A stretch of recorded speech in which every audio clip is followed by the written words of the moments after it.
Let's jump across that border now, out of old Mexico and into the Wild West. Welcome to what we call 6 Points, Texas, our western area. Folks, this is the most historic location still standing on our studio property. We've been filming here since the 19-teens when we first opened our movie studio doors.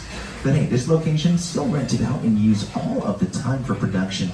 If any of you are fans of writer and director Quentin Tarantino, this area may look familiar if you've seen his 9th film, titled Once Upon a Time in Hollywood. That movie starring Leonardo DiCaprio, Brad Pitt, Margot Robbie, roughly 30 to 35 or so minutes, takes place entirely right here on this one road. You watch that film, you will recognize these western sets around you plain as day. But beyond that, folks, just about every single famous cowboy that you can think of at one point or another, they walked up and down this road here too, making tons of movies while doing it.